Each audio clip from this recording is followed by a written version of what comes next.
last years of the 19th century, that human affairs were being watched from the timeless worlds of space. No one could have dreamed we were being scrutinized as someone with a microscope studies creatures that swarm and multiply in a drop of water. Few men even considered the possibility of life on other planets. And yet, across the gulf of space, minds immeasurably superior to ours regarded this Earth with envious eyes. And slowly and surely, they drew their plans against us.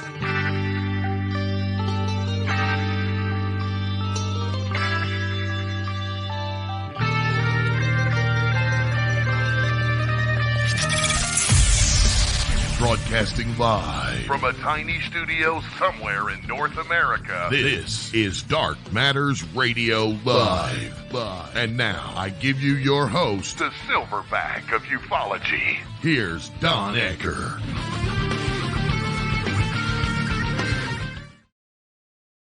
And good evening, ladies and gentlemen. Welcome back to another edition of Dark Matters Radio. And I got to tell you, this is courtesy of only one place. And that's KGRAdb, which, in case you're not sure, DB is digital broadcasting. And we are digital. Hey, I go all the way back to analog. So I can tell you this is still a big thing for me. But for the first time in 3 weeks, he's back. Mr. Mark Center is back in studio. Mark, welcome back. And of course, Mr. Gerry Kissell, who is here usually each week. That is, providing he wakes up from his old man nap. He was just telling me he continually kept hitting the snooze alarm. So yeah, finally I look over and it's like 5:45. Guess I better get up. By the way, if you didn't see Anima saying hi to you, and she begged me to say hi to you for she misses how Dawn. She goes, I miss Dawn Ecker so much. That's my girlfriend. Well, hey Anima. It's good to see you too. So anyway, I asked her to call me her Berliner. Yeah, which is a donut, a jelly-filled donut. Oh, I started. Hey, which reminds me, I started watching last night on Netflix. I saw it. I hadn't heard about it. It's a limited series called The Signal. And it comes from either Austria or Germany. It's dubbed in English, okay? And it's about this gal. She's married. She's got a little girl, cutest little girl in the world.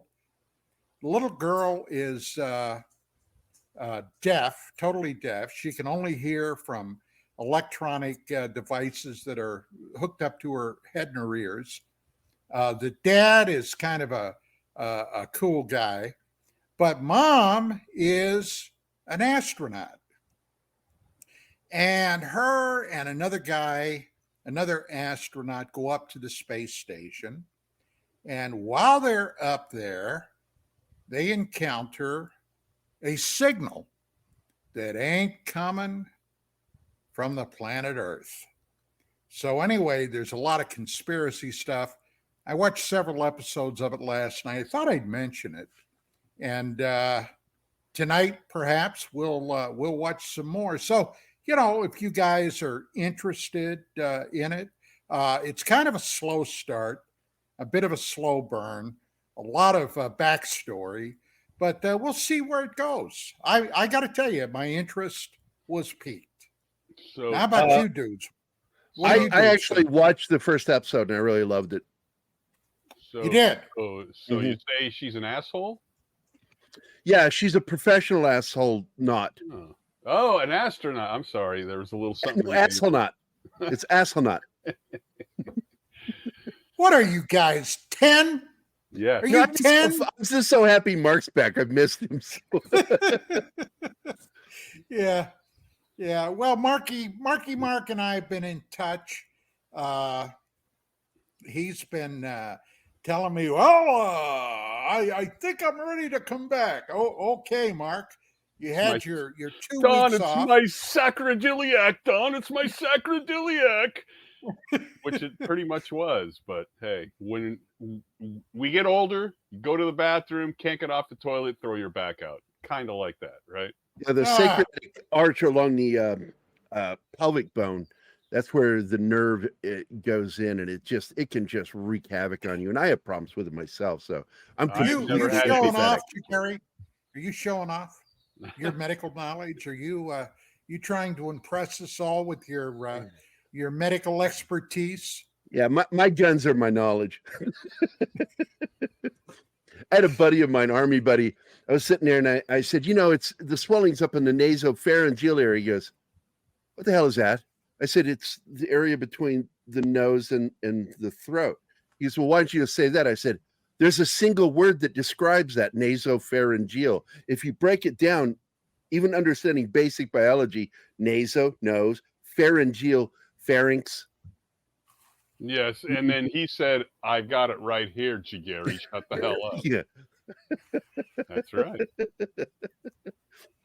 So anyway, we've been hitting some of the high points on UAP Crossfire on Thursdays. And apparently, and I just found this out this morning, I had sent a description of tonight's show to Bill Skywatcher, of course, our executive producer. And so he could do his magic with it. And he sent it off to Chanel, our producer. And basically, he said, Don. Yeah. Now, I got to tell you, when I sent this to Bill, I didn't hear anything from him initially. And finally, he checked his Skype, and he saw that I sent that he was outside. He's been out for weeks, repainting his house, Bill? doing all kinds of stuff. Oh yeah. Oh my God. Good. Yeah. Good on him. This guy is a dynamo in motion. And so It's anyway, is it the Coke? no, I think it's the caffeine. It's the caffeine. Yeah, it's the caffeine. But I'm basically immune to caffeine. Hell, I've been drinking a pot and a half And of that's coffee when you every started day Coke. for years. Yeah. So anyway, he says, have you heard the latest? And I hadn't. And I said, no. He said, have you heard of this guy named Jason Sands? And I said, no.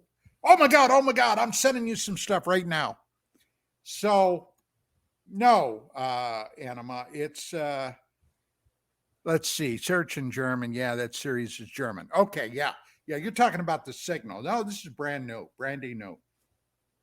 Oh, and this gal that plays the astronaut.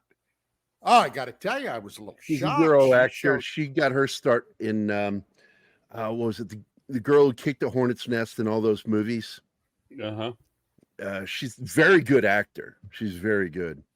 Oh yeah, and she showed some skin, which I thought was very nice. Yes, it's always nice when she does that.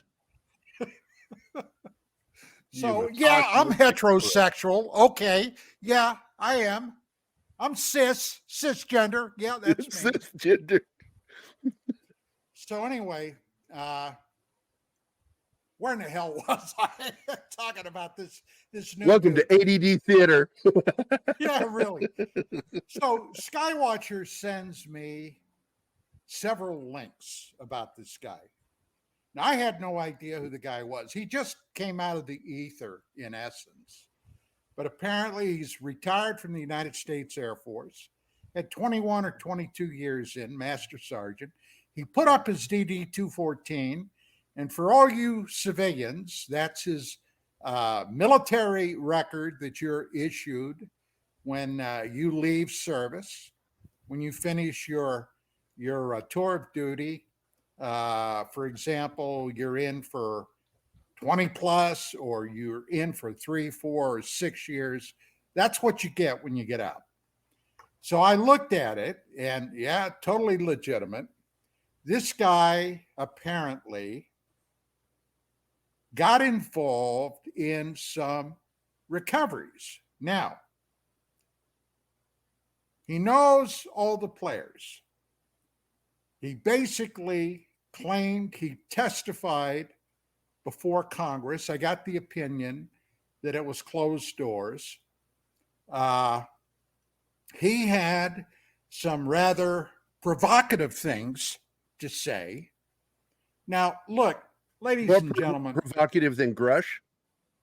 Well, he and Grush are pretty much on the same level when it comes to provocative things to say. He claimed to encounter non-human intelligence sentient being out in the desert. Biologics. Biologics.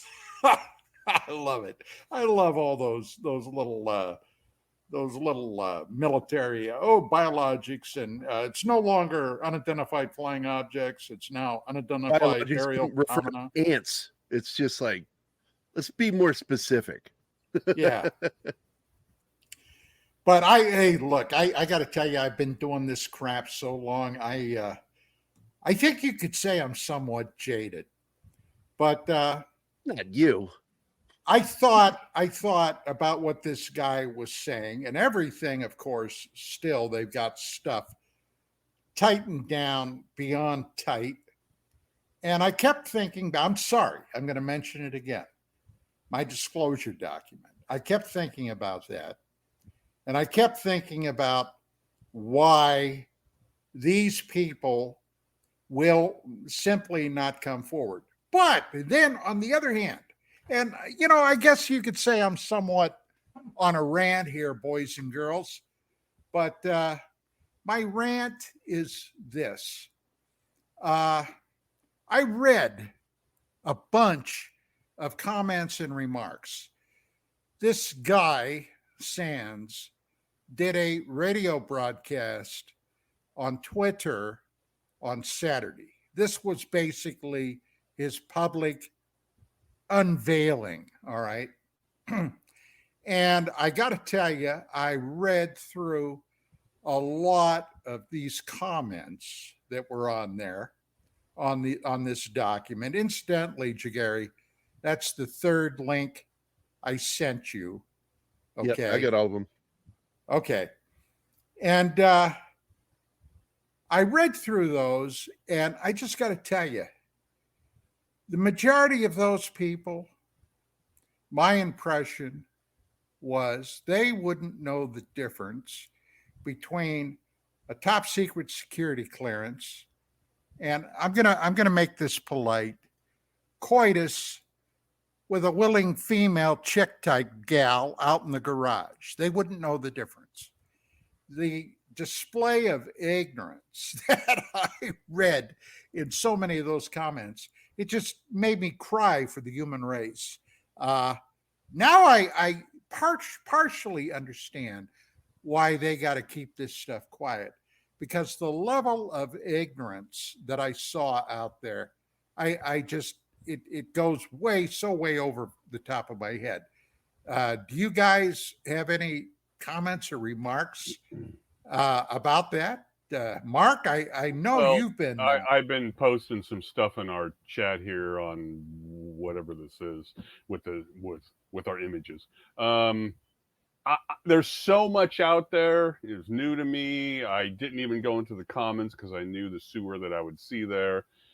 I just have an issue still, and I don't know much about this guy at all, okay? So it's a little ignorant for me to say this, but I'm going to say it anyway. It's a self-licking ice cream cone. So in this, there was a a text thing made up while that show was going on, and that was posted to these websites that you sent us. Okay, so I'm reading through that stuff, and I come across that people who will vouch for him is Leslie Keane, James Fox, Lou Alessandro, and David Grush. Oh, gee, thanks. That, to me, that just says, I don't need to hear this because I've already heard this. No, wait a minute. We know Grush is the real McCoy as far as his military background. I'm not talking about that. Yeah, I know, but let me finish my thought. We know that Grush testified before Congress in open session and closed session. So if Grush says he knows this guy, now I'm putting on my detective hat. Remember, I was a detective, and I try to connect the points and the dots. That tells me that Grush may very well have known this guy behind closed doors. Possibly. So I'm not giving the guy my full vote of confidence. I can't. Okay. How can I don't you? know the guy. I don't know the guy from a fly on the far side of the moon. But okay, on the surface, he looks like he could be the real deal. So I'm not gonna put him down the shitter yet. Okay. I'm not either. I'm just saying that the military paperwork of Grush seems to pan out. Okay, great. The military paperwork of this guy seems to pan out. Did anybody on this panel know that Grush spent 2 years with all of these people who are in the UAP thing, be it Knapp and Lou and what's that guy's name? He had his own show, and it's escaping me. The other well-known guy who Corbell? Yeah. That guy. For 2 years, he was going to conventions and stuff with these guys. So that tells me. So can Grush vouch for this guy because he served with him, or can he vouch for this guy because they were all hanging out together at these conventions? Because we don't know that either. To be perfectly fair, okay, Knapp goes back over 30 years. Knapp was on the very cutting edge of this whole UFO secrecy business from Area 51 on. Okay, he was a journalist. Now, if somebody, let's say, and I'm brainstorming here, somebody was in some type of top secret program, they're now out, it's burning in them to get it out somewhere. To me, George Knapp would be the perfectly logical guy to try to look up. Okay. Sure. Now, so I'm just saying. Right, but I wonder why, and again, this is all just guesswork. I wonder why when this all broke, I don't mean ahead of time, but when this all broke and Knapp and Corbell were behind Grush in Congress, sitting there, at some point, why didn't those guys come out and say, we were hanging out with this guy for 2 years? They never said that. That was found out without their help, and that was made public. They never came out and cleared the air and said, oh, yeah, we've been spending time with this guy on the road, drinking, partying, whatever, and we went to some conventions. Why didn't they make that clear to us? I have no idea, Mark. I don't know. Well, as a journalist, that sounds a little like bullshit to me. You should make that clear that, oh, by the way, we've had a relationship with this guy for quite some time. That doesn't make any sense. Well, I see your point. I mean, I totally see your point. It doesn't make the story fake. It's just like, come on, guys. You're a guy we look up to. Knapp. We look up to him, right? Not so much for the Skinwalker stuff for me, because I think that that's turned into a shit show. But yes, you're right. He deserves, a trophy for the work that he's done. But when they tell me that Keane and James Fox can vouch for him, James Fox, really? James Fox, the guy who said in front of me at a convention that the reason they threw, again, I'm a little tired because I was sleeping with Gerry. Oh man, the names. The guy from the desert who had all the Billy Meyer photos, who got thrown in jail for possibly liking underage kids. Wendell Stevens. James Fox, I hear him tell somebody else, or it was within earshot, that Wendell Stevens was thrown in jail for what he knows about UFOs, and it had nothing to do with kids. And this kind of stuff just drives me crazy. Dude. Well, Wendell did 5 years at the Arizona State Penitentiary for having sexual relations with an underage girl. Okay. Yeah, that's what we know. But if you talk to some of these people, they'll say, oh no, it was a setup so he couldn't release his information. Well, I as a former cop, I did a little checking on that years ago. Okay. Right. And that's what it was. But hey, there's a lot of crap out here. Now, I probably shouldn't bring this up, but I'm gonna. Okay? Well, wait a minute. So should we care that these people can vouch for this guy or not? Or to what level should we care that these people can vouch for this new guy? I'll give it some credence. I will. I'll give it some credence. That Leslie Kean, I've had very, very little contact with her over the years. Fox, I've had some contact with, but it was Tracy Torme, whom we lost back in January. Or January. I thought it was February. Okay. And it was he and Fox that originally got together with the concept of that film project they were at the time calling 731. Right. Later, okay, because of Tracy Torme's ill health, okay, Fox kind of grabbed the whole thing away from him. And there was a lot of sour stomachs and heartburn there. But yeah, okay, all right. Well, I'm going to stop there because I could go on another rant. That's not what we're here to do tonight. That's fine. That's fine. Well, see, you've been around a long time, okay, and you've tried to get people like Lou onto your show, and you were ghosted. So I understand that you just don't throw the water out the bath, the cat, the yada yada yada, because of past experience.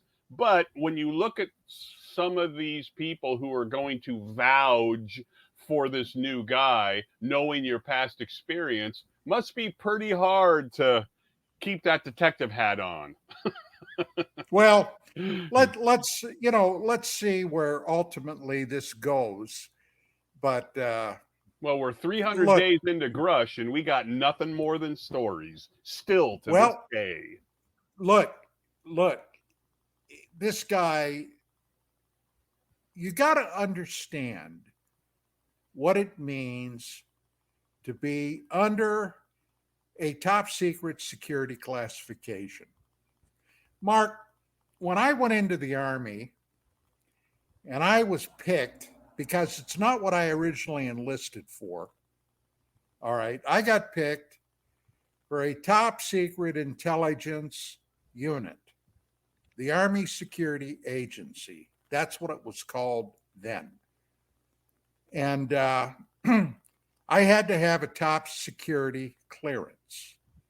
So they sent, the military, the government, sent agents to my hometown to do a security background on me. And this is, 1969, 1970. And they literally did everything except put a microscope up my butt, okay? And I think if they could have got away with it, they would have done that. Huh? Was that on the table, Don? Yeah. And, so once you have that security clearance, they make it known to you. Now, look, just having that doesn't mean a damn thing as far as knowing stuff that nobody else knows. Was it You're Q only clearance that you given got it? Or how high was it? Crypto. Okay. If in the course of your duties you need to know something that's classified, then you are given it. But just because I had that TS&C, that top security clearance with the crypto access, that doesn't mean a damn thing. If I don't have a need to know, I don't. All right. But if you disclose any of that information, all right, and you do it without the proper classification and the proper disclosure from your superiors, buddy, they'll slam you up in a federal penitentiary and they'll hit you with a huge fine, and you'll do at least 10 years in Stony Lonesome. And that's the way it is. Well, that's the way it was. All right. Now, today, look, all those secret documents, and I got to tell you, I could not for the life of me figure this out, that Biden was caught with, not when he was president, but when he basically left as vice president. He was back home. He had all these documents, top secret documents, stored all over the goddamn place, and they were discovered, okay, in this location, that location, and they didn't prosecute him because he's too old, basically is what they said, and he's not mentally capable of going to court. The son of a bitch is still running the country, supposedly. So I get there's the compartmentalization and all that, because that guy talked about that, and he said if all of us whistleblowers can get together and then put all this together, because I don't know what Grush may know and Grush may not know what I know. I get it. You've talked about that a lot, and I have to defer to you on all this stuff. Let's bring up a name from the past, Don. What kind of background research did you do on Robert O'Dean? He was in the service. He had credentials, and he was a freaking lunatic on some of the stuff that he would say. However, how do I know he was a lunatic when he had the bona fides from the military? Well, I'll tell you, I had a personal encounter with Dean at I did too. Yes, I did. UFO conference. All right. Yes. Now, at that time, yes. At that time, I was doing UFOs Tonight on CRN. Now, it's been almost 30 years ago. Well, it has been 30 years ago. And at the time, this show, other than Art Bell's Coast to Coast, was one of the biggest UFO shows anywhere. Would you agree with that, Mark? I would say absolutely. And so I get called out to give a talk, a lecture, whatever. I see Dean there. Now, Dean was a command sergeant major. Shape. Now, for you non-serving civilian types, that may not seem, I mean, like, what the hell does that mean, command sergeant major? This was the ultimate height you could achieve unless you were a commissioned officer. He was a non-commissioned officer, but he was as high as you could absolutely go. And Shape, this was in Europe for basically all the NATO stuff. Now, I'm not going to come out and call the guy a fantasist. I don't know. I wasn't there. All right. But he came out with some crazy, crazy stuff. And I wanted to get him on my show because I wanted to query him on this stuff. Absolutely. And he's there with his wife. So I walk up to him. I introduce myself. I said, Sergeant Major, my name is Don Ecker. I'm the host of blah, blah, blah. I'm the director of research for UFO magazine. And I'd love to have you come on my show and interview you. So he looks at me, he smiles, he says, well, you've got to talk to my wife. And he walks off. Nice. Okay.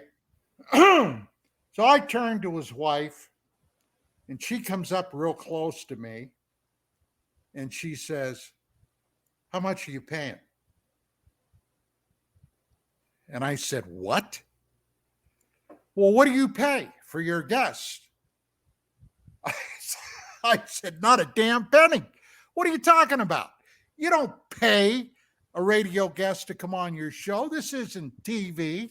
Okay. He doesn't belong to the Screen Actors Guild. This pissed me off. I got to tell you, it pissed me off. Yeah. And because he was doing these other shows. Okay. Now I'm thinking, no, wait a minute. There's something wrong here. Okay. If somebody walks up to me and asks me a question about coming on, I don't tell them, well, go talk to my wife. Okay. She makes all my arrangements. That's horse shit. She makes you sandwiches. Come on. That's right. Just joking, Vicky. Yeah. She'll give you a sandwich. Pal. Oh, right there. A knuckle sandwich. That's right. But yeah, I gotta tell you, that kind of turned me off to him.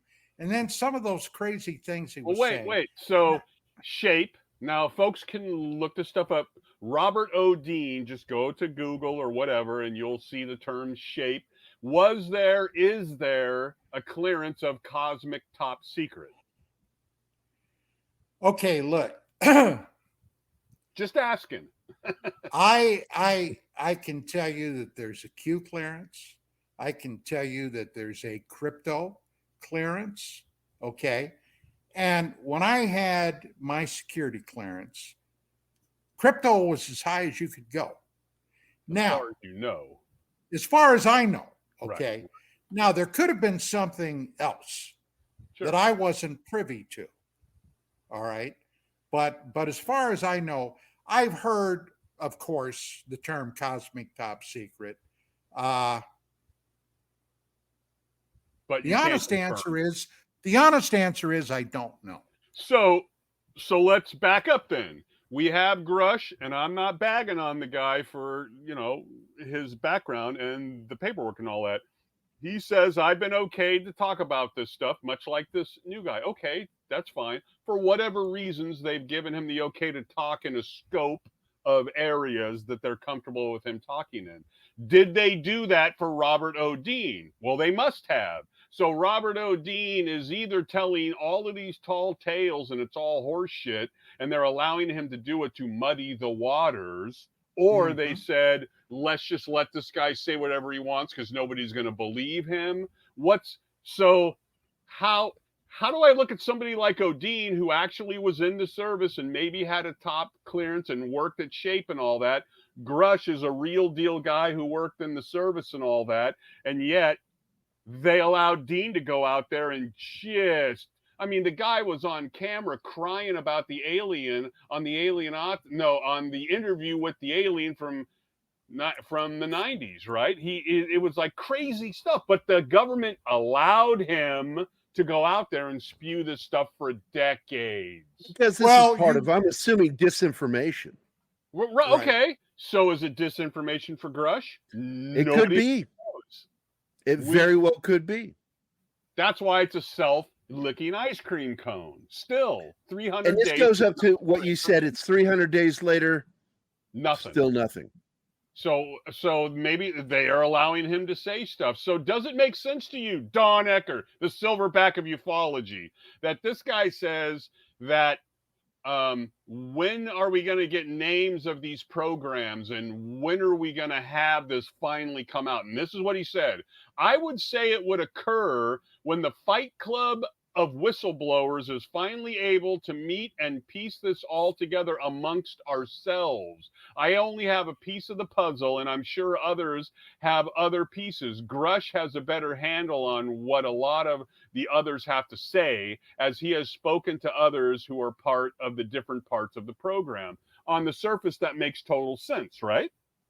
What was my final conclusion in my disclosure document? We're not going to get disclosure. Right. Ever. Right. So would you say, based on your knowledge, that Grush and what's this guy's name again? This new Sands.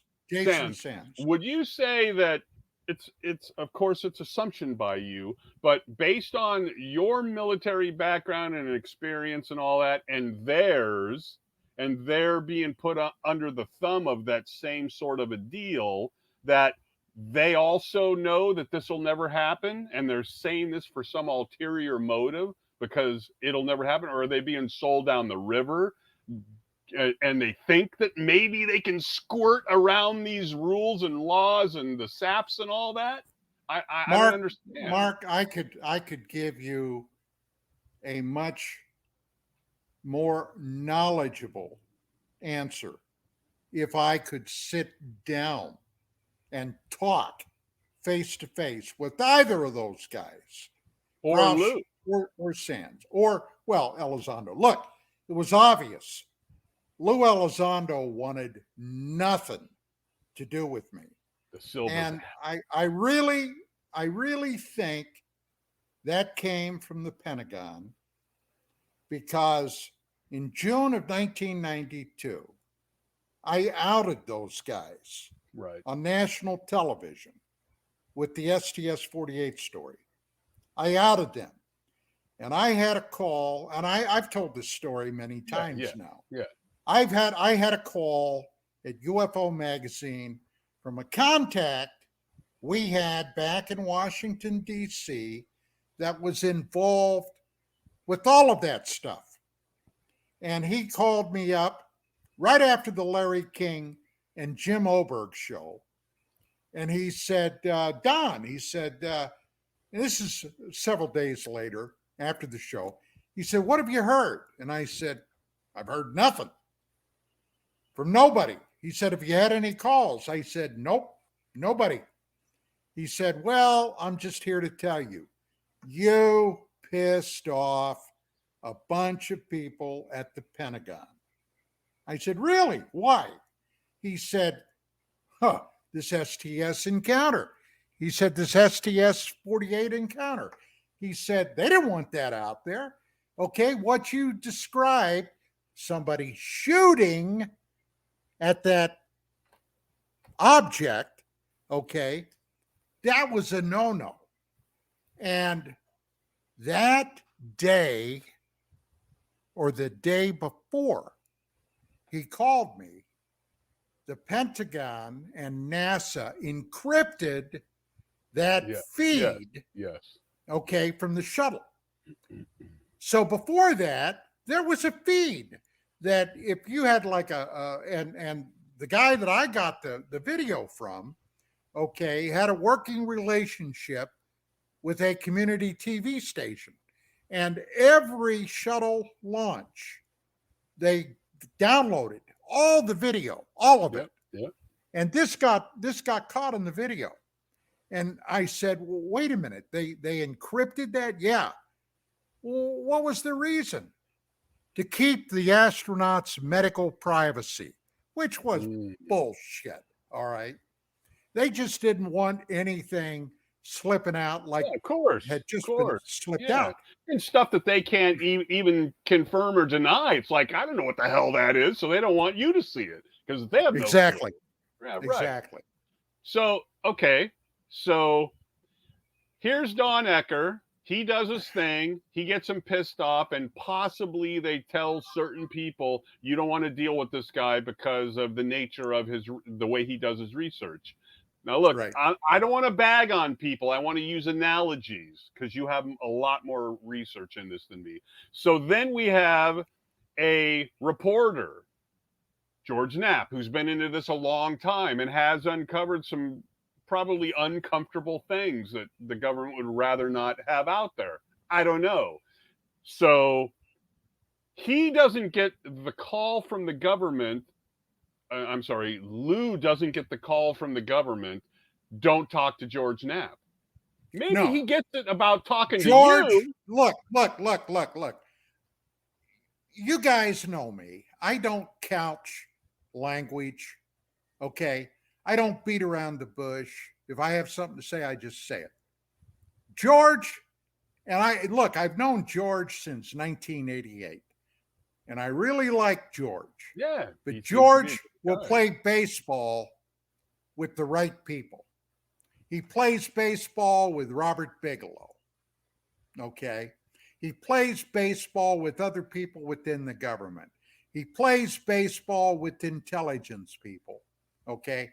I can remember back in the day when Knapp was doing a lot of investigation on organized crime in Vegas. Right, now, we all know.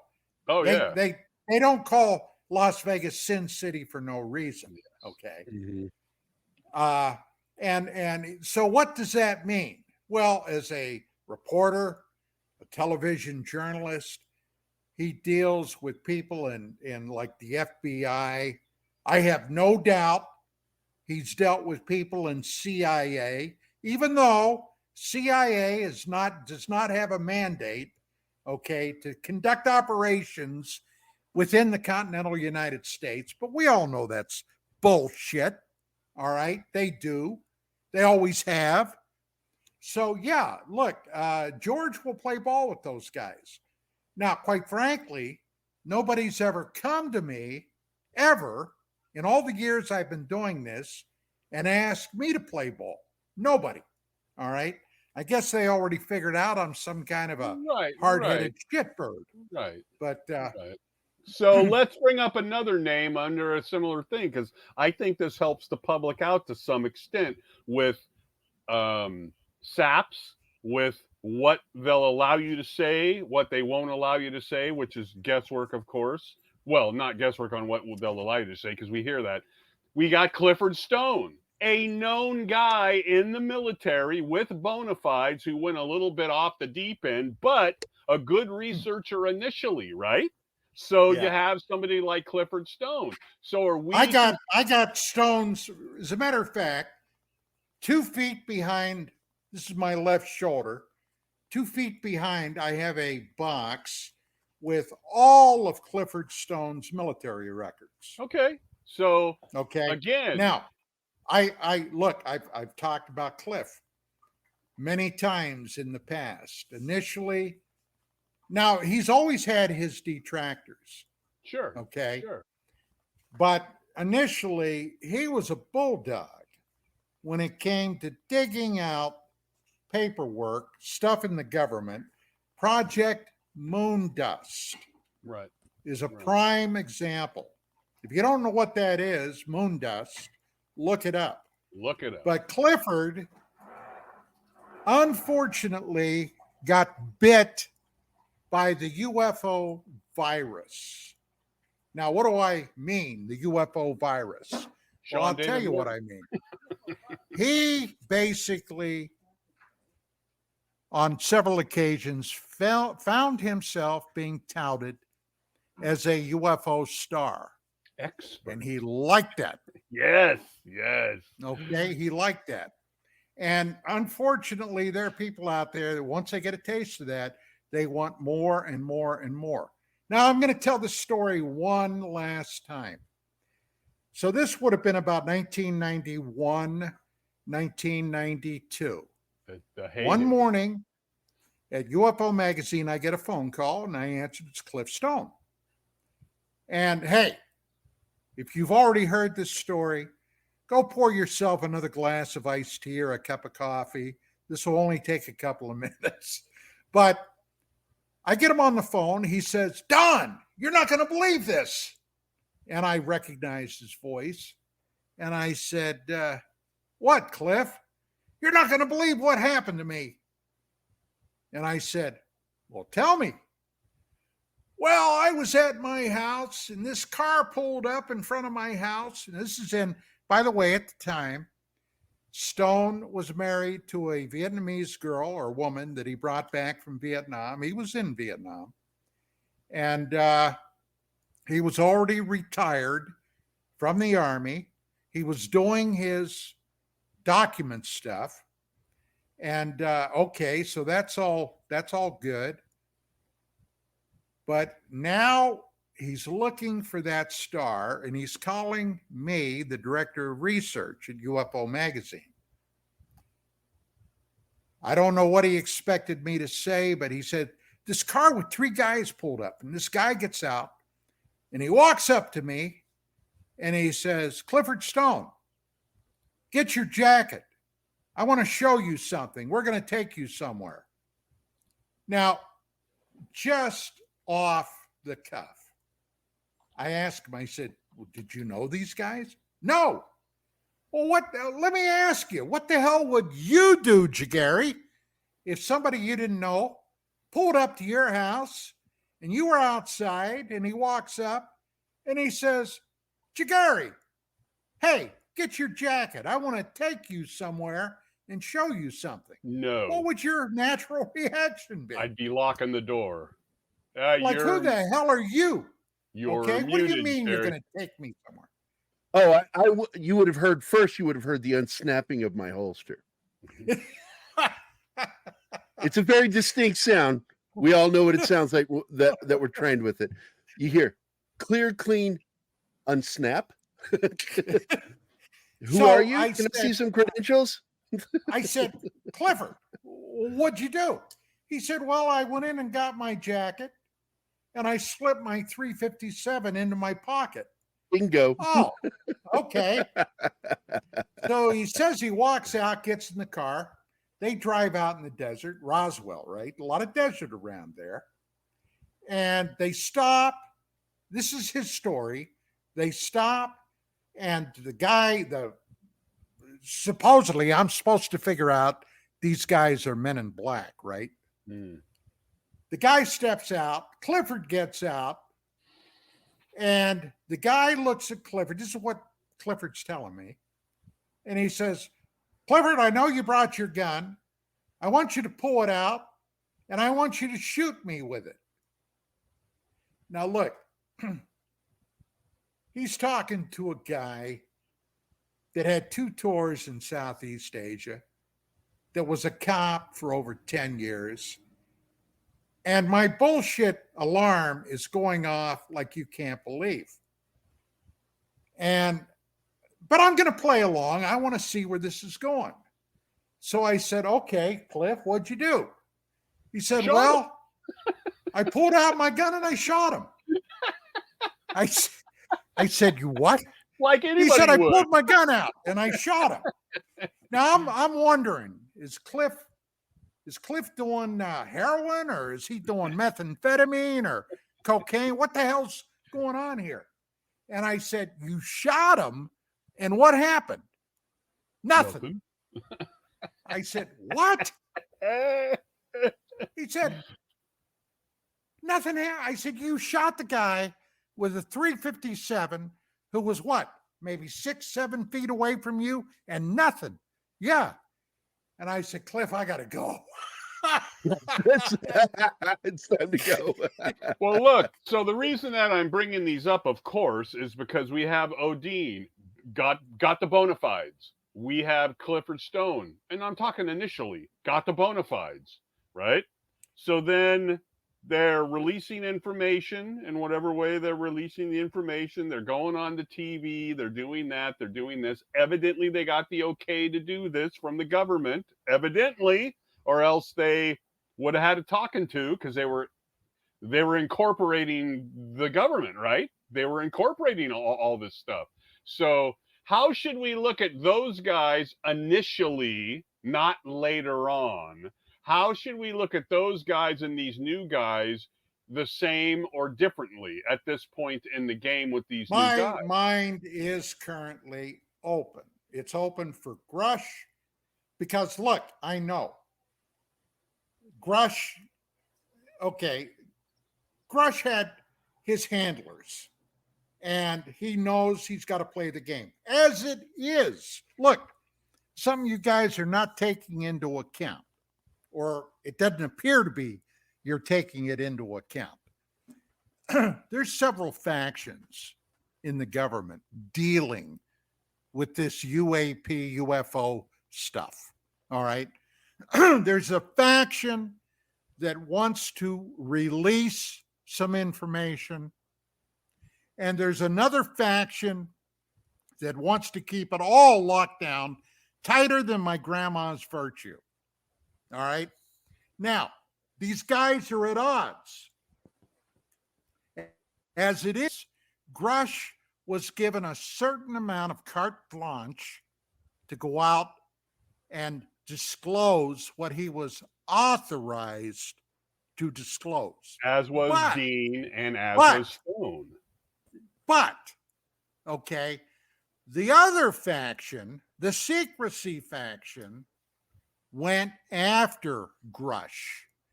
They wanted to discredit Grush.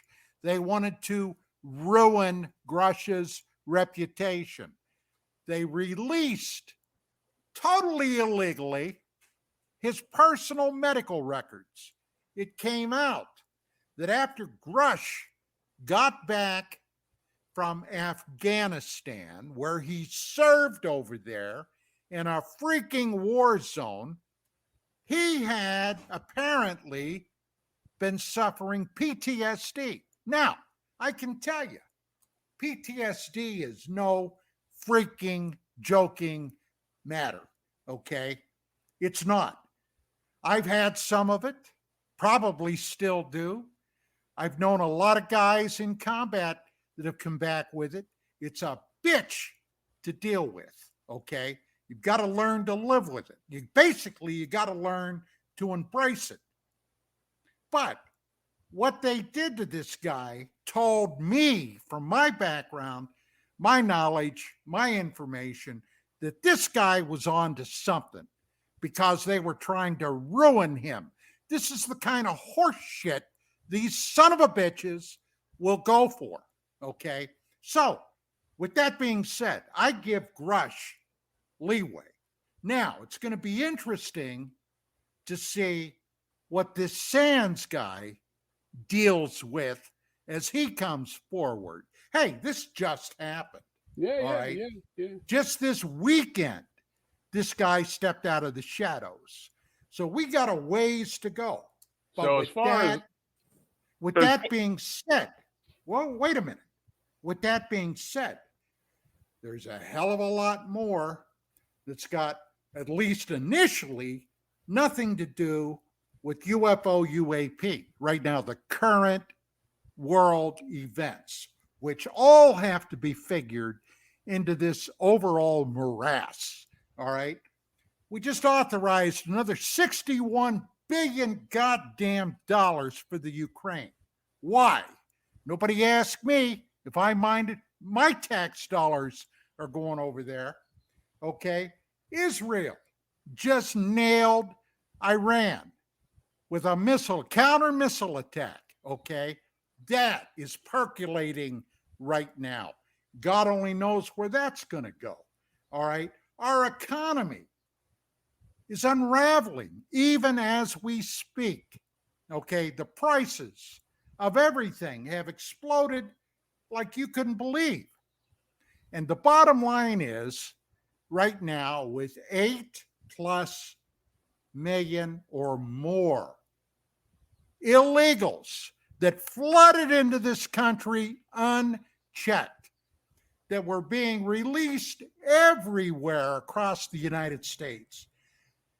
Tens of thousands of Chinese military-aged males in here God only knows how many from Afghanistan, Iran, all these other Middle Eastern countries that have flooded in here. It's going to be interesting to see if we get through this summer unscathed. Yep. Now, look, if I'm offending anybody, the only thing I can say is tough shit, because that's the way I see it. And I think this country is in for a rude awakening. Okay? So, if you don't have your emergency food rations stored up, I'd suggest you do that, because God knows where this year is going to end up. Now, here I am for your slings and arrows.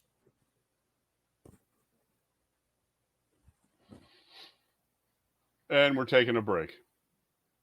Is it break time? Yes. Oh my God, did I miss the break? No, it's right on time. Oh, well, with that being said, we're gonna take a goddamn break. We'll be back. Well, that's 2 rants I did tonight, I think. Maybe 3. I better have Vicky make me some chamomile tea. I would say that you're absolutely right that things have gotten much dirtier, right? Because whoever released that stuff about his issues, that's just horseshit to do. I get it. So if I could go back to Odin and Clifford Stone and anybody else that you might know, back in those days, and this goes up until, at least with Odin, until the 2000s, because he died like in the mid 2000s or something. But that guy was on the conference thing for decades. Back in those days, under the government situation back then, totally different now. Do you know if they were ever messed with like that to shut up? Because they certainly never did. Look, at UFO magazine, we used to get periodically, we would get calls, we would get letters from people in the field, and they would be talking about being surveilled. Now, you haven't heard this, or I haven't recently, but back in those days, it was the black helicopters, right, that were the big bugaboo. Okay. I can remember one guy calling us up, and he's telling me, oh boy, we've been getting buzzed all the time by these black helicopters flying over our house. Well, look, just before tonight's show, I had a chopper come in and fly right over the top of my house. The only problem was it was Forest Service, or at least that's what it said. Okay, maybe it was a black helicopter, but yeah, people get a little crazy about something. It's paranoia, and paranoia from the standpoint of the secrecy gatekeepers, that's a great thing. Okay, sure. Paranoia is a tool to be used, and so it's hard to say. But with Clifford Stone and Odin, whatever paranoia they may had did not stop them from going out and speaking publicly until they got too sick to do it. Decades. Look, in 94, okay, I had a call from, used to be a strip TV show on every night. I forget what channel it was. It might have been NBC. I think it was NBC, called Hard Copy. Yeah. You remember that show? Oh yeah. Yeah. Okay. All right. Now I knew a number of those producers over there. I'd been on Hard Copy a number of times. And they said, hey, Don, there's a guy down in Roswell by the name of Jose Escamilla. And he sent now. I got bugs in here, Don. I got bugs. Yeah. He had been in the industry out here in LA, originally from Roswell, had lived out here, then he moved back to Roswell. And he had sent a tape to Hard Copy that showed these mysterious things, little things flying around in the air that he called rods. And they were very odd looking because nobody had seen them before to any great extent. So, and this producer said, would it be convenient for you to go down to Roswell and take a look at that and see what the hell's going on with this? So I said, okay, yeah, sure. And so I called up my buddy then, Dwight Schultz, and I said, Dwight, I said, look, I've just been asked by Hard Copy, and I told him what was going on. And I said, would you like to come along? And he said, yeah, sure. So the two of us flew down there. And I've told parts of this story before, but the bottom line was that's where we met the old gentleman, Mr. Thomas Gonzalez, who had been a member of the 509th Bomber Group, one of the guys that picked up the debris from the Roswell event, whatever that event was. But we went down to see Jose and got down there, and Jose was living on the outskirts of town, but there were horse corrals out there. And I asked him, I said, well, where are you shooting these videos? And he took me down to one of the corrals. And hey, anybody that's ever been around horses, all right. well, tell you what goes with horses. Well, and horse manure. In Don's front yard. Yeah, I've got a horse corral right over here. So yeah, and the flies are, man, they're something else. So anyway, he showed me this, and I looked at a number of his videos, and I told him, I said, Jose, I got to tell you, buddy, you're shooting bugs, okay? And he disagreed vehemently. And hey, look, it's not for me to say. I said, well, okay, you don't agree with that.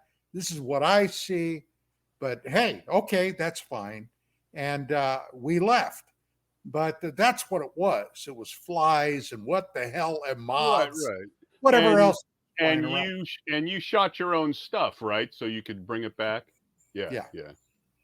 So anyway, there it is. And people will get so wrapped up in what they want to believe, just like the old X-Files TV show.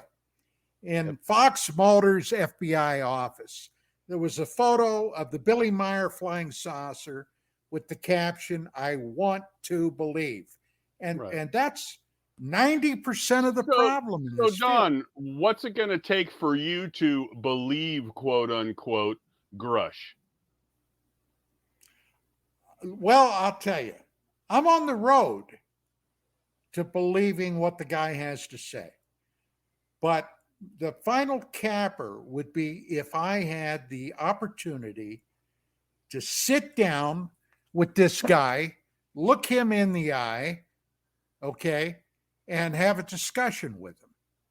And I could use my old cop techniques to read his body language and other things to see. But look, I got to tell you, this guy's entered into my heart a little bit with what those secrecy gatekeepers tried to do to him. Because I've been on the wrong side of that equation myself in the past, not with the military, but other things. And I can tell you, I know. And this guy up to this point has weathered the storm. So I got to tell you, I got sympathy. And I'm being upfront. All right. So don't take this wrong, Don, but you would be willing to believe what this guy says based on his story. I said on the road to No. If you talk to him and you got from him with your detective hat on and stuff that this guy believes what he's telling me, okay? These mostly I did it with Bob Lazar. Okay? Okay. Now, there is a perfect case in point. There are many people out there that think Lazar was a total bullshit artist. Okay. I met Lazar. I was in his house, sitting in his office, a very short time after George Knapp's television specials with him. First, he was identified in Electronic Blackout as Dennis. And then, after he came forward under his own identity, I made arrangements to go down and talk to him. Okay. Now, there were a lot of things in that story that many people today wouldn't even recall. Okay. I remember vividly his Corvette and his jet car. Okay. The photographs that he had in his house and office with some people that would blow your mind. I saw the tire from his Corvette that was shot out when he was out driving in Vegas. Somebody, and I guess he was going at a pretty fast clip, shot out with a firearm one of his tires. There were people coming by his house. His house was burglarized when he wasn't there. There's a lot of shit that I knew about that. And then I went down there after, it came out that George Knapp was he was going to do another special for KLAS, his TV station.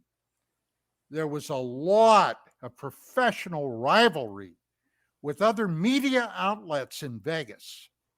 And some of these guys, they play freaking hardball. Now, I'll be the first to tell you, coming straight from me, I never cottoned to Lazar. On a personal level, I did not find him a likable guy. But when I was a detective and I was investigating a case, there was a buttload of people I didn't cotton to on a personal level, but that had nothing to do with what I was trying to discover and investigate and find out, okay? So with that being said, Lazar, in a legal area outside of Clark County, Nevada, owned at least partially interest in a legal brothel.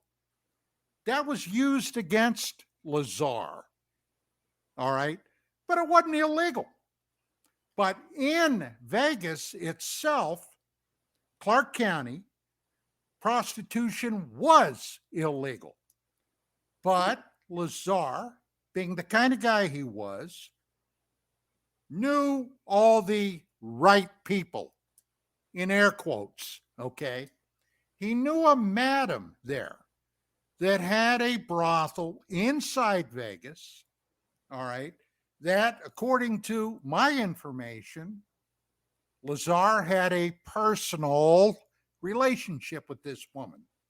And she asked him if he would set up some computers, bookkeeping and stuff like that for her, and security cameras. Now, Lazar was an electronic geek, okay? And he did this. Well, remember I said these professional rivalries from TV stations around the area? They had hired private detectives to follow George Knapp. They hired private detectives to follow Bob Lazar. And Lazar was followed to this brothel. Well, Vegas being Vegas, this TV station was going to splash all this, the rival to Knapp's TV station, all over the air. Here's Bob Lazar going in a brothel. However, somebody told Knapp about it. And Knapp got a hold of Lazar and convinced him to come forward on Knapp's station ahead of time to preempt this other TV station and basically bust their balloon, which he did. Now, that particular year was an election year. And guess what? The district attorney was running for office again. He needed a cause célèbre for him to float to victory on. So he decided to go after this huge news story of Bob Lazar being a pandering scumbag running a whorehouse, which was total bullshit. That's not what had happened.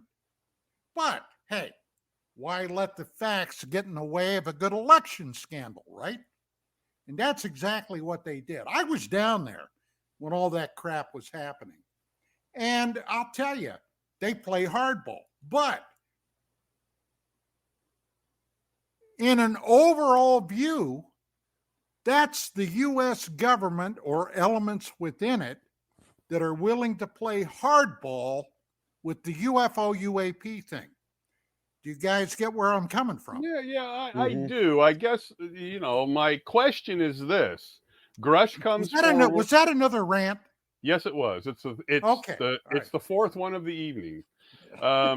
So Grush comes forward with, from what best I can tell and other people have said, second, third, and fourth degree of stories. Okay, stories.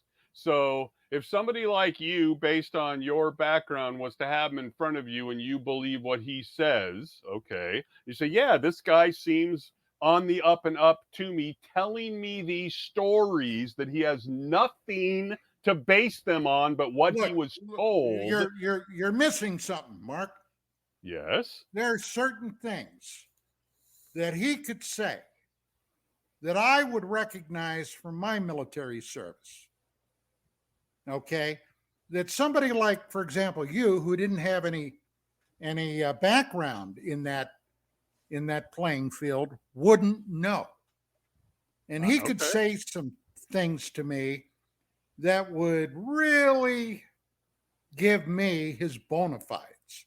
So I'm just saying. All right. Okay. So until he talks to you, he hasn't done this, or you would know this already. Right. Okay, so he hasn't done this to any other person who's ever done that you're aware of at this point. I'm not saying he hasn't, but we haven't stumbled upon that interview. He's interviewed with Knapp and Lou and blah, blah, blah, who's ever out there. And so far, he hasn't come up with any sort of information like that to further bona fide these stories that he's been told. So my question to you is that you would be willing to believe his stories that he was told second and third hand, based on how he would present them to you and possibly what he would say to you that he hadn't said to somebody else. And I guess I'm not saying, look, don't try to fence me in a corral. Well, I'm not. I'm not saying I would totally believe everything he said, okay, without some documents and facts. But which you're not going to get, because they're not going to allow him to do that, right? Well, the people behind him, I get it, but they're not that had firsthand encounters with this stuff. Right. The guys that told him, hey, I've seen off-world vehicles. Right. You can say that we have off-world vehicles. Right. Right. I can't come forward, or I'm not going to come forward, but I'm authorizing you to come forward. Now, that's secondhand information to Grouch. At best. And Grouch dutifully reported that. So, all of this is in my mind, okay, unless Grouch told me he had firsthand information with X, Y, or Z, Okay, I realize up front that he's telling me at best secondhand information. I knew that from the get-go. So without documentation, which is basically, let's call it the physical, without the documentation that you could confirm, then if he never gave that to you, would you still be willing to believe what he's saying without those documents? I would probably be willing to believe that he believed what he was saying. Right. The exact same thing that I said about Bob Lazar.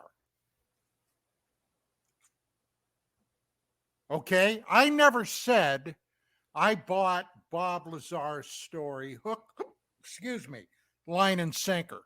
Right. But I did say I looked in Lazar's his eyes. Mm-hmm. I've known the guy since 1988. Now, granted, I haven't had any recent contact with him in at least 15 years. But right. His story has never materially changed an iota.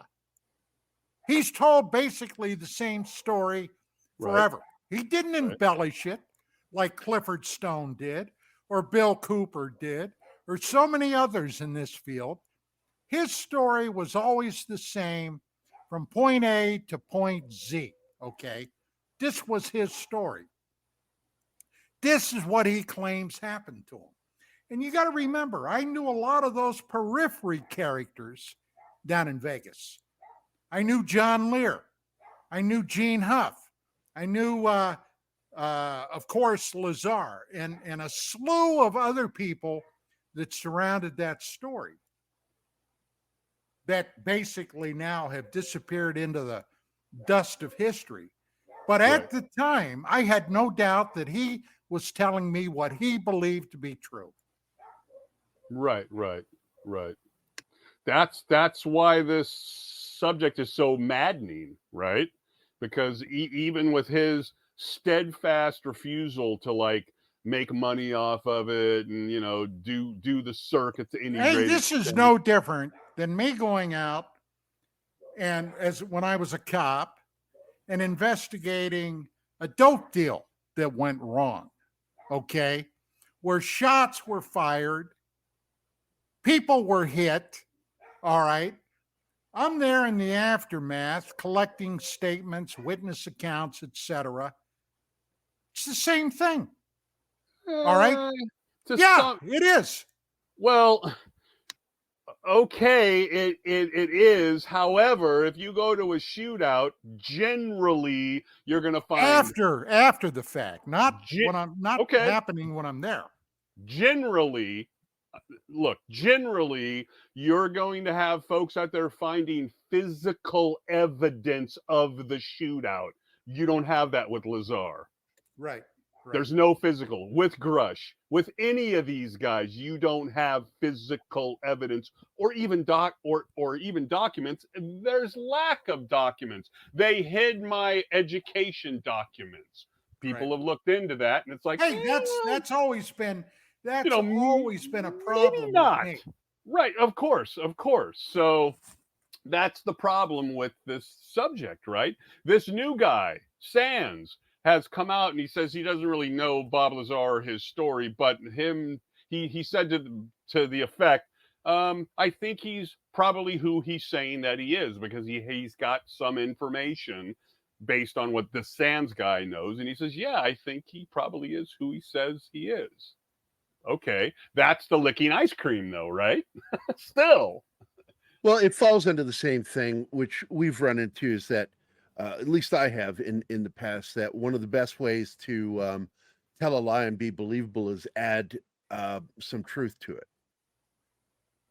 And it becomes more believable. So, it's one of the ways that you can fool like a lie detector, is telling mostly the truth. Right. And so is that kind of what we're getting here? We don't know. All we can know is that, and I understand what Don's saying is when you look at somebody, you don't know if they're telling the truth, but you do know when you believe that they believe what they're saying. Yeah, I completely agree. I'm 100% in with what both of you guys are saying, but that isn't good enough. See, that's the problem. That's interesting, and that adds to the amount of evidence, quote unquote, but it isn't good enough at this point.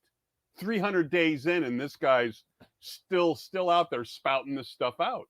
It's But like he's not the gatekeeper of this. Yeah, okay, so here's a question for you. Why come forward? If he's with Knapp and Corbell, He was directed to come forward. well, wait. If he's with Knapp and Corbell and these guys 2 years previously, and they never told anybody about this guy, why, if you're going to be brought in on this at that slow of a process, because in 2 years you can find out a lot of stuff about the background of ufology and all of these people who are problematic. After 2 years, you decide, yeah, I'll ruin my life and I'll jump into this. Well, for what? For fame? hey, let me tell you what. There's no real fame in this field. I know. So why? There's why no real money in this field. Right. If somebody is out there in the UFO field thinking that, you know, they're going to be a quote unquote a star, Right. a celebrity, okay, in the UFO field, even if that happens, Right. who cares? Who gives a shit? Well, for you, it doesn't matter, but for some people, that's enough, right? It's like, hey, I've been asked to be on hard copy, and like our buddy Dave, Video Dave, he was living for that stuff, right? I was on the TV again, so it takes all kinds. But it is interesting that if Grush was sort of prime for this, and I'm guessing here, but we know that he was spending time with these people in the UAP things up to 2 years previously. If he's primed for this, it's an interesting question. Did you do this just because you thought you could move the ball into the disclosure? Hey, look, I got to tell you, I got professionally involved in this field in 1988. How many years ago is that? I can't do math. 36 years ago. Okay, 36 years ago. Now, there are other people that have been in it longer than me. Randall, for example, goes back to the 70s. Yeah. But as far as myself, okay, since 88. Now, I had an interest in it before. But in recent years, I have asked myself, why? What the hell am I doing? Am I doing this? No, really. I mean, let me lay my soul a little bare tonight. For those people that watch me on this show or UAP Crossfire, you may think I'm making money from this, that I'm getting some kind of salary or something. Well, I'm here to tell you, I don't make a single red cent. This is gratis. Most of my career in the UFO field, with the exception of the magazine, okay, and for a short while when I was doing a show for the Liberty Works radio network, which went out of business, okay, my show at that time, you may have heard of it, was called Strange Days, D-A-Z-E, okay, not D-A-Y-S, Strange Days. I made a pittance of a salary there. But this is all free. I don't make a nickel from this field. Not a red freaking nickel or cent. So, you know, so I asked myself, what the hell am I doing this for? I'm not getting anywhere with it. All right? It's not improving my life. Hey, wait a minute. The only thing that I do get from it is the topic still intrigues me. Yeah, of course. Yeah. Well, okay, so Grush, why would Grush do this in your view? Why? Mark, I have no clue. I don't know. Well, you're the detective. I don't know. Maybe he's somewhat. Maybe he also has a burning curiosity for what the hell's behind this, and maybe, the truth be known, maybe we're going to find out we really don't want to know. Because I got to tell you, I don't think anything good will ultimately come from this. You know, I've mentioned recently, I've mentioned that I have another idea for another paper that would figure into the overall disclosure gestalt, okay, of why the powers that be, whoever the hell they are, the powers that be, want to keep this secret. And I think it's very likely it has to do with the very roots, the very genesis of our species, Homo sapiens sapien, going back perhaps 400,000 years or more, whenever our species popped into existence. Now, there were other types of hominid creatures that were considered somewhat human, Neanderthal, for example, and a number of others that archaeologists and anthropologists have been talking about. But Homo sapiens sapiens, do you know basically the size of our human brain doubled in size, physical size, figuratively speaking, overnight? Okay? The size of our brain suddenly doubled in size. Now, anybody that knows if you had basic biology in high school, for God's sake, okay, you know that is not a natural event. So, what does that leave us with?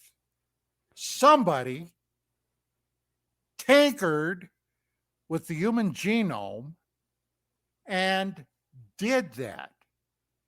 They tinkered with our DNA, an outside source.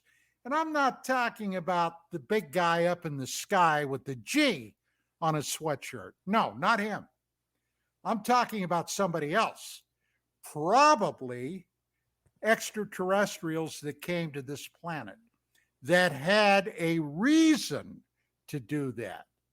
And I think the reason initially was to create a slave race. Human beings originally, I believe, were slaves. All of us, okay? Now, I've been thinking about that. That's a hell of a project to jump into. But I've been thinking about working on a paper for that. And if that proved to be true, if that is a workable hypothesis, okay, I think back to when I got a call from Dickie Hoagland, and Professor Stan McDaniel when they were battling NASA prior to the launch of the Mars Observer spacecraft. Now, that's another story in itself. But they called me up and said, Don, look, we think there's a document out there that was created for NASA when President Eisenhower, back in the late 50s, took all the missile projects from the military because they weren't getting the job done and put it under one federal umbrella that took the old NACA transportation group and turned it into NASA. Okay? NASA was going to be our civilian space agency. But when we put them all together, okay, they were sitting around a table in a rented office, not sure what the hell to do. And we think they contracted out to an academic group to do a position paper for them. Well, they did. And I found the document for Hoagland. It was from the Brookings Institute, okay, on the peaceful exploration of space. And basically, in this document, around the pages, and I'd have to go back and check again, 214, 215, 216, there was a section in there that said, and I'm paraphrasing, in essence, well, once we discover, now listen to this, this was their verbiage at the time. Once we discover either ETI, extraterrestrial intelligence, or extraterrestrial intelligence artifacts, and we know for sure, what do? Do we tell the public or do we withhold it from the public? And if we tell the public, there are going to be several groups on the surface of the planet, Earth, that are adversely, in other words, this ain't going to be good, adversely affected. And those groups are scientists and engineers, because when they see what these ETIs have available to them, they will be so demoralized that they're going to throw their hands up and say, what the hell are we doing? Or the other group are religious fundamentalists. Now, who are they talking about? Well, fundamentalist Jews, fundamentalist Muslims, fundamentalist Christians, and everybody else. And if it came out that it wasn't God Almighty that created the human species, but it was ETI to Paul down here from planet Vulcan, okay, that did it, how is that going to affect the human race? And of course, it would cause absolute chaos. And that's what they were talking about in 1961-62. Now let that sink in, okay? Let it sink in. This is 2024. That's 60 plus years ago. And they were talking about that 60 plus years ago. And here we are today sitting with our thumbs still firmly implanted up our butt, scratching our nose, wondering what the hell is going on here. Hey, with billions of HD cameras everywhere, and still no real quality footage of Bigfoot or UFOs or anything else. That's not necessarily true, Mark. That's not necessarily true. I'd like to see some quality HD camera footage from a trail cam of something Get like your ass out there in the woods, buddy. Oh no, it'll come to us, Don, because there's so many out there. So like Ketchberg or something like that. Something like that that's kind of like, oh my God. And I'm not saying that didn't happen. It would just be very nice if some of these billions of HD cameras strapped everywhere around the world would start ponying up the information better than we've seen. Sadly, we're in the day and age of AI and super quality home computers where we can make up anything we want. So the White House lawn, Don, the White House lawn.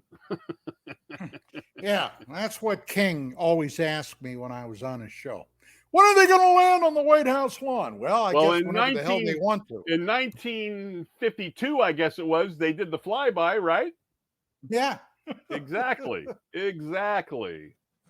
Exactly. It's going to be interesting to see what comes of this guy, Sands. I can't bag on the guy. I can't bag on Grush. I'm like, I mean, if Don Ecker had the opportunity to come forward like Grush did, at some point in your lifespan, I couldn't choose that for you. But if you had the opportunity to take what you knew and go in front of the dirtbag Congress and do what he did, would you have done it? Well, it all depends. Okay. Number one, am I going to go in there knowing that I'm going to be arrested under federal statute and probably placed in somewhere like Leavenworth? Hell no. No, I mean, hell no, I'm not. With the way Grush did it, up until they released that thing. Before when they released his personal information, would you have done that? Yes, I would have. Sure, I would have. And do you think they ever would have asked you to do that? Me? Yes. I think they see me as a as a loaded gun, okay, in the hands of a 2-year-old. No, I doubt it. I doubt it. Right. So I'm not going to get into specifics with you because it's not my place to do it. And actually, I don't even want you to get into specifics about it. But do you think there would be any sort of a possibility, depending on who would be involved around these characters, that we're ever going to get any of these guys to come on and have you question them? I'm not going to give any names, just any of these guys. I have no idea. I got to tell you, Mark, in a way, I got to tell you, I think I've developed over the years a rough-hewed reputation. Sure. I have a bad habit. If somebody's trying to spoon feed me horse shit, like Clifford Stone did, with that crazy story, look, But ufology needs it, Don. Ufology needs something like that to try to separate the wheat from the chaff, because it isn't happening. I think I scare people, Mark. I know you do, but still, it isn't happening, right? I mean, as much as I like Knapp and I respect him, it ain't going to happen from him. He's kind of like Art Bell-ish, kind of, if you know what I mean. They're going for the story, but not for the finality of the story. They're just going for the story. But aren't we sick of this? We want finality. Look. Back in '92, when I did that story on Larry King Live on STS-48, and I debated Jim Oberg on that show, contract scientist from NASA, a former nuclear officer in the Air Force. Okay. At the risk of sounding arrogant, I ate his lunch on that show. I ate it. I ate his lunch. He's still burnt about it 40 years later. Yeah, he's not happy with me ever since. And if there was ever anything in public television that showed not only UFOs, but hostile action happening, it was that video, okay? Didn't come from me, didn't come from the network. It came from NASA. And not one news organization anywhere in the country, not one. And this thing went around the world, okay? So it was CNN. At that time, they had CNN outlets all across the globe. Not one organization ever contacted me. Yeah. To follow up on it. So what does that tell you? Okay, that should tell you a hell of a lot. Well, also, Don, not only did not one recognized organization contact you, but they didn't even try to contact you to like make fun of you. The Inquirer type stuff, right? They didn't even do that. There was a complete blackout on all sides of the story, where generally, if they want to make fun of it, they will, right? But they didn't do that in this case. They just said, we're not commenting. Right. No, nobody contact this guy. So, and that was look, at that time, I knew instinctively in my heart, this was one of the biggest UFO exposés ever. Okay, ever. And they showed no interest whatsoever. Nobody did. Yeah. And we're still running through that. The Pentagon did. The Pentagon showed an interest. They encrypted that live feed. Since that date, you've never gotten a live feed from outer space that hasn't either been vetted or time delayed. Exactly. Same thing and with it's my fault. Right. Same thing with what we'll allow Grush to do this, we'll allow Sands to do that. When you see the footage supposedly from the NASA feed and after the fact, after the Don Eckert issue, and there may be something odd in there, they know what that is because they wouldn't release it if they don't, but they'll allow it to come out, like, let's say, maybe Grush, and say, oh, look, there's this funny thing from the NASA feed. Well, they're not going to allow that to come How many out. times have feeds coming down from the ISS, all right, in real time, live feeds, suddenly been blanked out when something shows up? Right. Something, okay? Something that looks like perhaps a spaceship or something. Right, and but suddenly, those aren't live without warning, it's like my electrical power. Without warning, Southern California Edison, boom, it's gone. But Don, those aren't live feeds now, right? So since they aren't live feeds, and then they show this feed and it gets cut out, that's all produced. It isn't live. Yeah. That was put out after the fact. So they look at that and they say, oh, look, we either know what this is and we can use this to our benefit to sort of give people hope or whatever, right? So then they release the stuff. Is that any different than what they may be doing with Grush and the rest of these guys? Well, no, because of the SAP, right? Right. Special access program. You betcha. So, and all of this, okay, to me, it's as clear as the dining room wall that I'm looking at right now. It's been bought and paid for. Forget it. You ain't never going to get to the bottom of it, ever. Unless, maybe, if one of these alien factions decide the hell with it, we're going to come down and take over this whole shooting match. Then we might get the real story. I've always said to you, Don, in my mind, the only way this will ever happen is if another country was to do it, or an inexplicable Independence Day film type of thing happens that cannot be denied. Look, we've been dealing with this thing for 75 years publicly, that we've known about UFOs, okay? 75 years, give or take. How many governments are out there? Yeah. Just under 200 governments around the world. Yeah.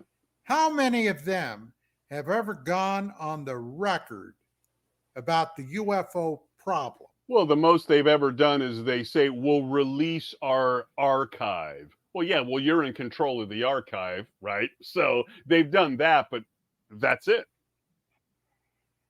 Yeah, no, that's what I'm saying. It would have to be a whistleblower country, let's call it, or an inexplicable thing, right? An inexplicable landing on the White House, blah, blah, blah, an Independence Day type of thing where it comes out and everybody's staring up there going, I guess it's real.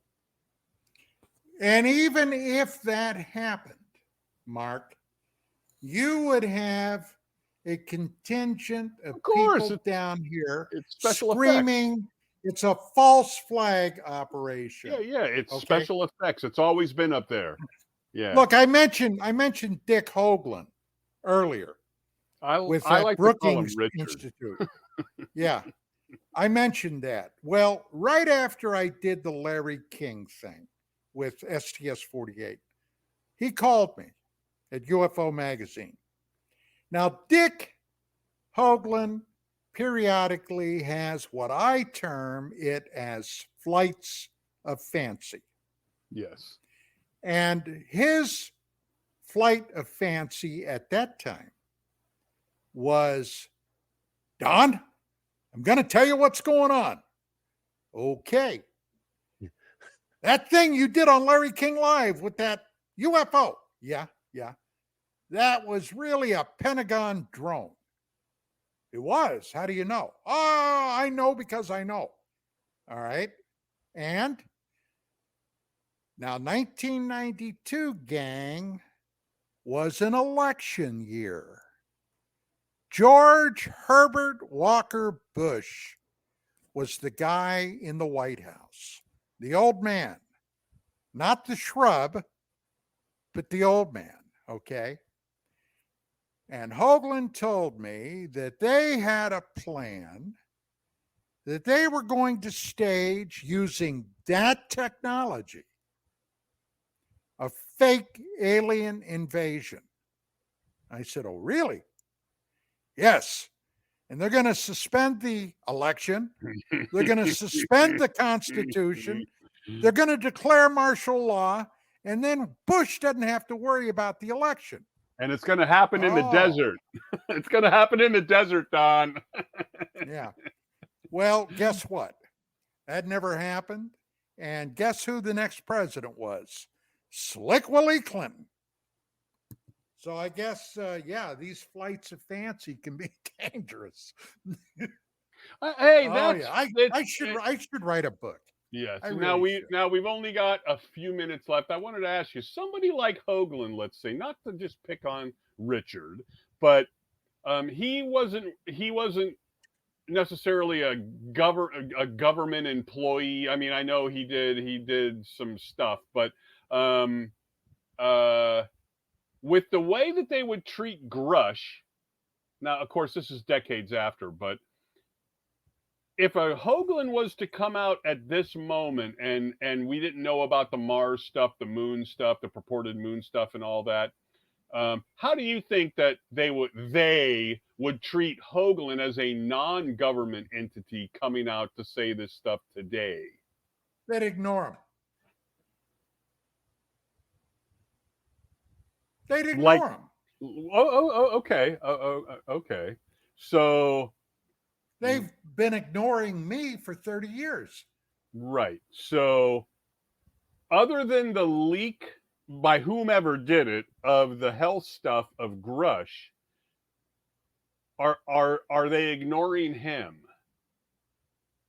Well, I haven't heard much about it, but at the time when they came out releasing this medical and mental health information, he had a big red target on him.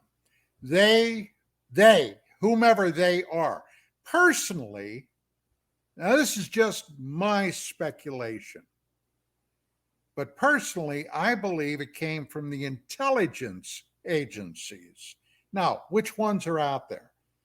CIA, NSA, NRO, DIA, these guys, okay? There are contingents within those agencies that want nothing public to do at all with UFO UAP. Sure. Nothing. Sure. Okay, so they were trying to destroy him, Grush, by destroying his credibility. Hey, I know how this bullshit works. Okay. So there must not be anything like that for Corbell and Lou, or they would have done it. Well, they did try to do it with Elizondo. Okay. To a lesser degree. But they definitely tried to discredit Elizondo. If you go back several years, Oh, he never worked in that ATIP program. He didn't do this. He Well, didn't do there that. seems to be a big confusion about what he did, and he did come out publicly and say, "Well, it wasn't my job; it was an interest of mine." So Right, there is right. there are some issues there, but they But the other guy in this mix you hear very little about is Christopher Mellon. sure. Christopher Mellon was an undersecretary of state.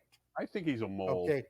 No small potatoes, Right, but he right. dealt with military intelligence matters. And this guy was out there. He was the guy originally that got the videos of the Tic Tacs Right. from the Nimitz Battle Group and other stuff that he's been doing, but much of it behind the scenes. Right. Now, I don't know how active he is today. I don't think we're gonna know. But I have no doubt that he is. And then there are other ones. But these guys are up there in years now. Hal Putoff, Russell Targ, some of these other guys. And those two guys, Putoff and Targ, go all the way back to SRI and the remote viewing business, okay, with Pat Price, Ingo Swann, etc. Later, the Stargate program, DIA, CIA, etc. So, it's hard to say what they're doing. Now, at their age, like Putoff and Targ, I'm pretty sure are both in their 80s, and maybe they're slowing down. But guys, we're out of time. I just looked at the clock. I'm sure Chanel is biting her nails. That's it for this week. Thursday, ladies and gentlemen, UAP Crossfire, 5 p.m. Pacific time, 8 o'clock Eastern. In the interim, have a heck of a great week. Hope you enjoyed tonight's show. Gary, Mark, gentlemen, thank you so much, and we'll see you next week. Have a good night. Good night. God bless Sam and Dean Winchester.